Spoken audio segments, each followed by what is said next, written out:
Rêvé par Binge Audio. La vague verte dont les médias ont tant parlé n'a pas touché uniquement les grandes villes comme Lyon, Grenoble ou Strasbourg. Certaines villes de taille moyenne ont aussi porté un ou une maire écolo à leur tête, et il et elle emmenaient parfois des listes un peu différentes, réussissant à unir plusieurs sensibilités de gauche derrière un ou une même candidate. C'est le cas pour Auray, une petite ville du sud du Morbihan, en Bretagne. Fin juin dernier, la nouvelle maire EELV, Claire Masson, a remporté 42,61% des voix à l'issue du deuxième tour des élections retardées en raison de la pandémie. C'est un profil bien différent de celui du maire de Lyon, Grégory Doucet, dont on a parlé dans le dernier épisode. Premièrement, il s'agit d'une femme, l'une des 4800 à diriger une liste sur 21 000 déposés lors des élections de 2020. Ensuite, elle est la seule à être encartée parmi ses colistiers, et ce depuis longtemps. À 51 ans, cela fait 20 ans que l'enseignante en mathématiques a sa carte au Parti écologiste. Et puis enfin, contrairement à l'édile de Lyon, cette ex-adjointe à l'environnement pour la ville d'Auray n'est pas novice en politique. Bref, un profil de maire verte qui m'a donné envie de voir ce qu'un programme écolo changeait à l'échelle d'une petite ville précédemment dirigée par la droite. Très applaudie, la victoire de la liste Auray-Ville citoyenne le 28 juin 2020 marquait aussi un changement d'étiquette politique et un changement d'atmosphère à l'hôtel de ville.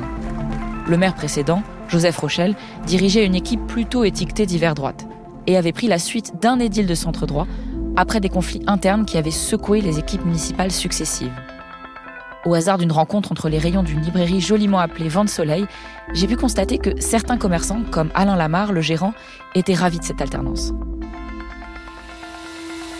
Je préfère une jeune équipe de gens relativement dynamiques et peut-être qui promettent un nouveau souffle pour cette commune, plutôt que, j'ai envie de dire, auparavant, il s'agissait de gérontes, en gros, de notables.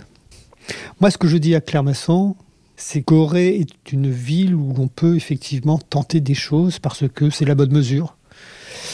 Une des qualités de cette municipalité, c'est qu'elle est diverse. C'est un des rares endroits de France où on a réussi à faire l'union de la gauche, de toute la gauche. C'est bien qu'on ne soit pas dans le en même temps, qu'on soit dans le projet, dans la volonté, J'avais l'impression qu'auparavant, il s'agissait de guerre de monarques. Là, j'ai l'impression que Claire, mais parce que je la connais un tout petit peu, elle est plus dans l'échange et le débat.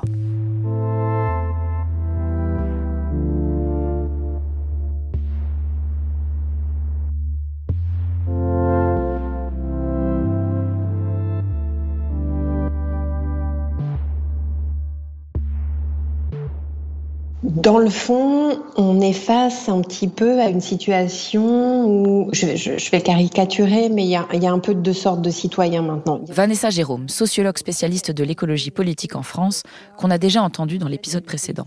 Il y a ceux qui ont complètement délaissé tout espoir dans le fait que les politiques puissent changer quoi que ce soit à leur vie quotidienne. Et on sait très bien de quelle manière ça alimente des formes d'abstentionnisme structurel, régulier, etc.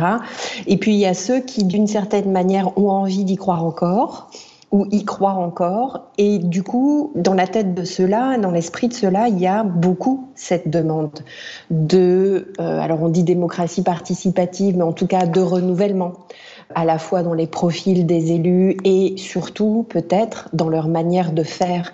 Moi, ce qui me frappe à Auray et dans d'autres communes, c'est l'engouement pour les listes, alors qu'on a appelées citoyennes, même si c'est compliqué, il faudrait revenir sur ce label, parce que souvent on l'entend comme des listes de gens qui ne sont pas encartés dans les partis politiques et c'est pas toujours le cas.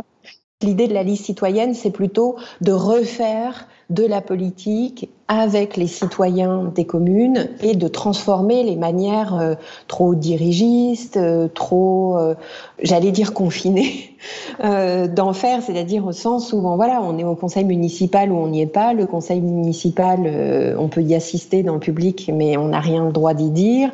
Et tous les mécanismes ou les outils de démocratie participative qui ont été mis en place depuis quelques années maintenant, comme les conseils de quartier, etc., le moins qu'on puisse dire, c'est que,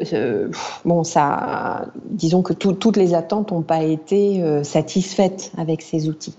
Et donc, du coup, il y a effectivement cette volonté de Oui, de faire de la politique autrement et de réassocier les gens. Qui dit concertation dit forcément débat et désaccord.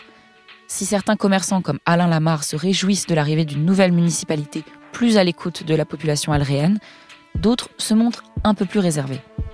C'est le cas de Serge Parot, gérant de la quincaillerie du Belzic située en centre-ville d'Auray.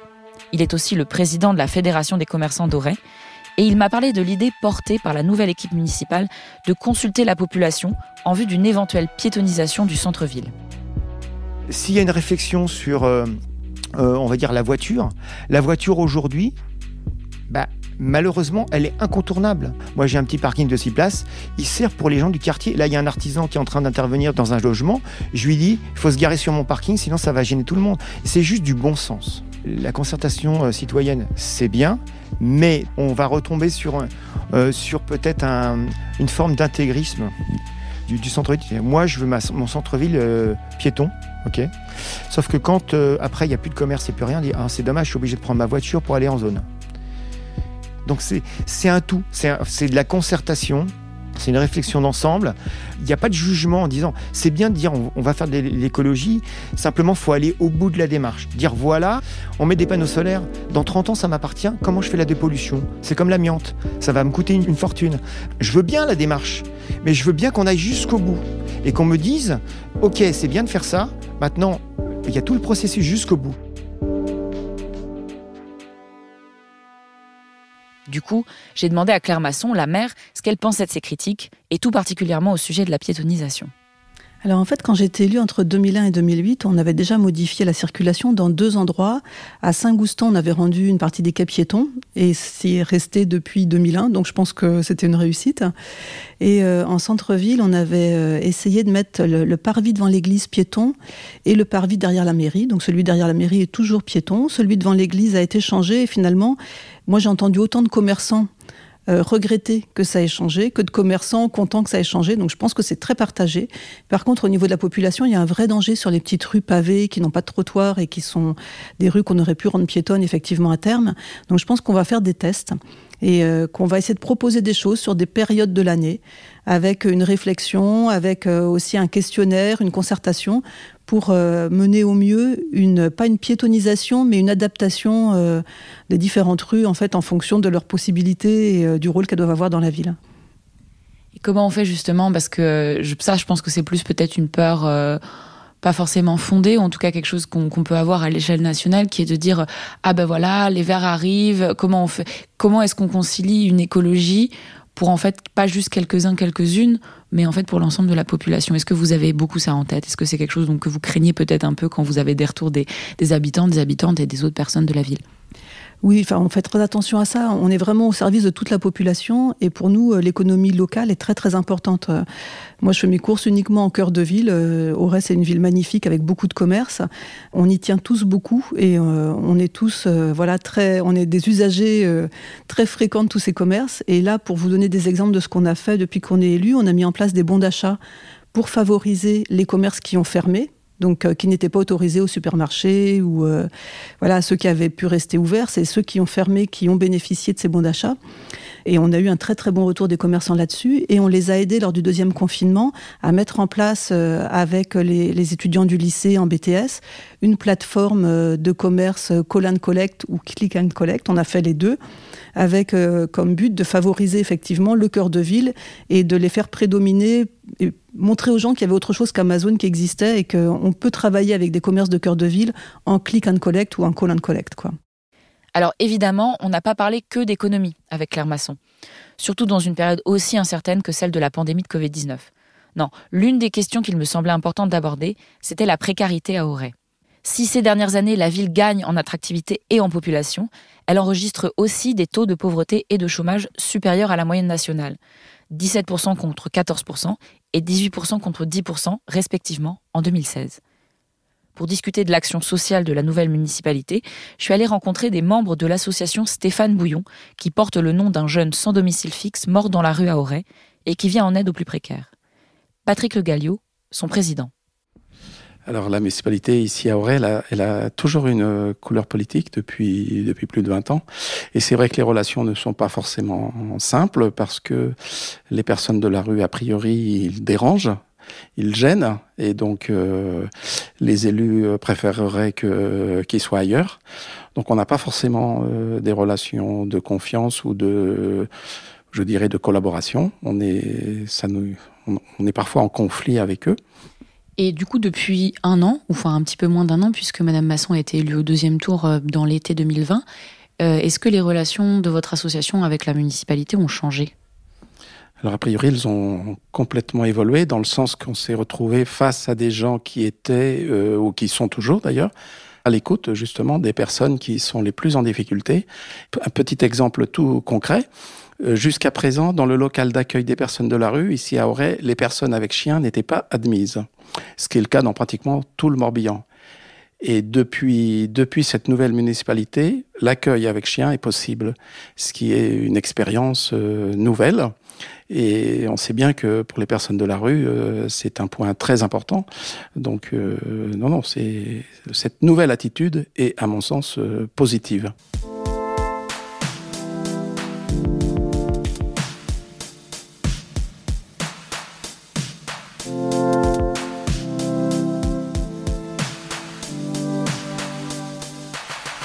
Parti écologiste en France et Vanessa Géraud. Depuis le début, depuis sa création en 1984, encore une fois, axé sur le lien entre les inégalités sociales et les inégalités environnementales. C'est un parti qui est à gauche, dont les membres ont des trajectoires qui sont inscrites dans des luttes à gauche.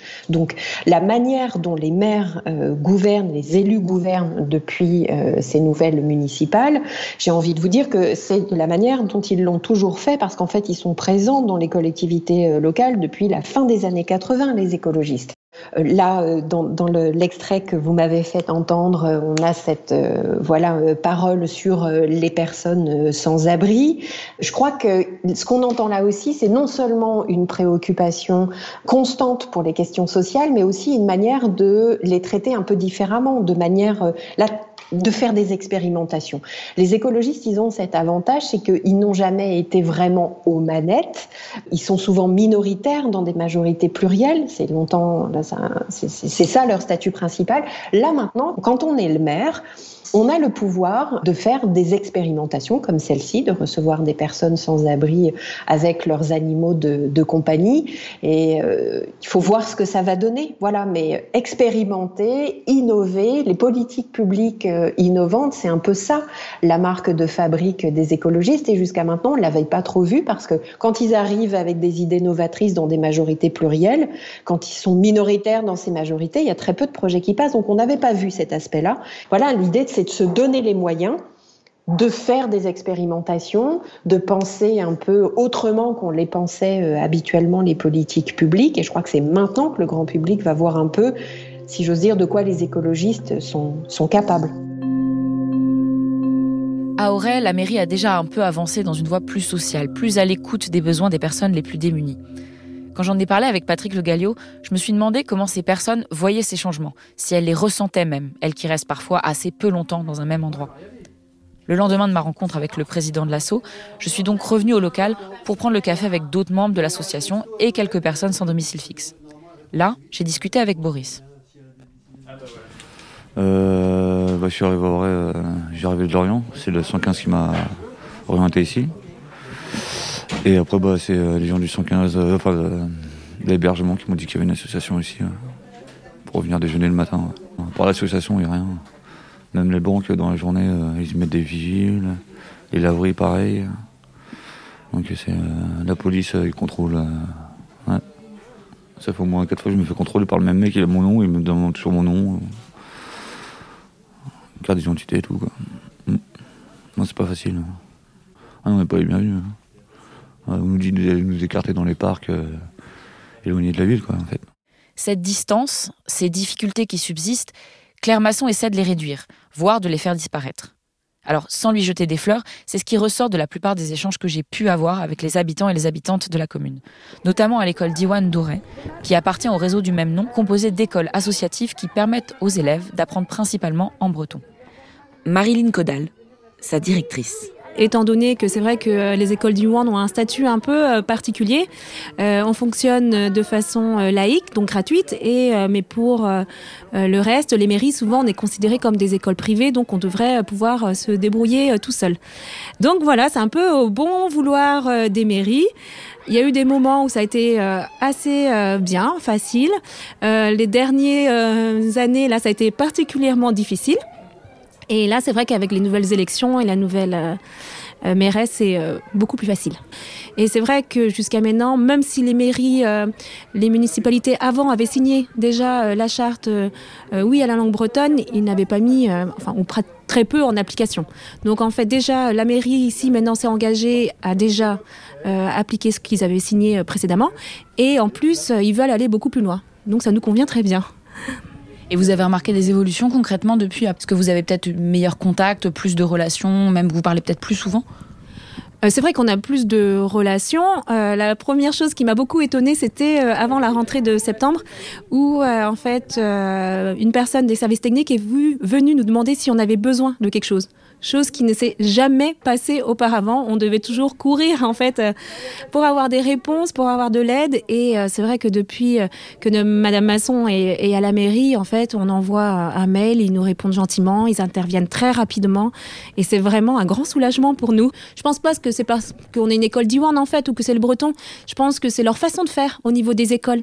Et ils comprennent bien que c'est très important en fait, les écoles, les enfants. Et voilà, c'est pas, ça fait pas chef d'entreprise. Avant, on avait un peu ça, l'impression où c'était, on voyait le côté routier, il fallait tout faire beau, au rais et tout ça. Et là, c'est beaucoup plus social. Et c'est clairement dit et clairement fait. Oui, on y tient beaucoup en fait. D'ailleurs, Claire Masson. Tanguy Cheval qui est de l'UDB sur la liste. Et l'UDB, c'est l'Union démocratique bretonne. Et très actif, et on a des personnes qui sont très actives autour de la culture et de la langue bretonne dans la liste. Mais c'est vrai qu'on essaye aussi de développer, même en dehors de Diwan, par exemple, on souhaite mettre en place une classe mini-bagade avec la Kevrenalré. Et donc c'est vrai qu'on souhaite aussi développer dans différents quartiers la culture bretonne.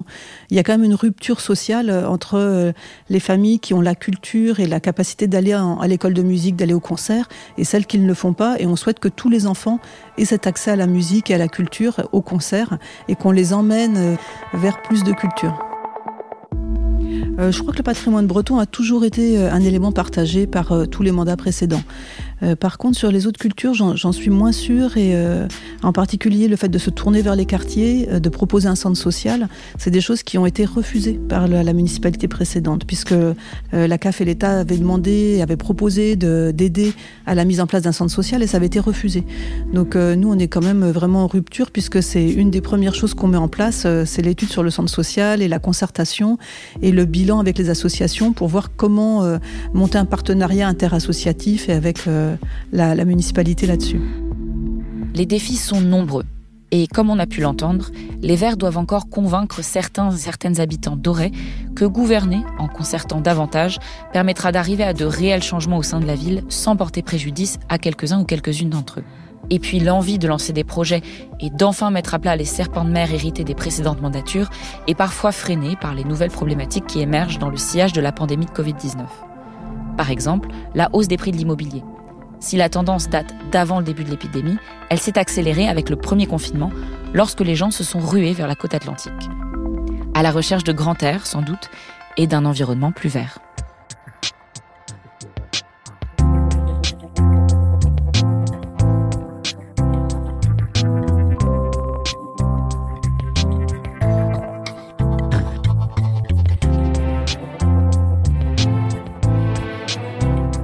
Merci à Marin Lefebvre pour ces 2 épisodes réalisés par Alexandre Ferreira pour Programme B, qui, comme vous le savez, est un podcast de Binge Audio préparé par Lauren Bess. Abonnez-vous sur votre appli de podcast préféré pour ne manquer aucun de nos épisodes. Facebook, Twitter, Instagram pour nous parler. Et à demain pour un nouvel épisode.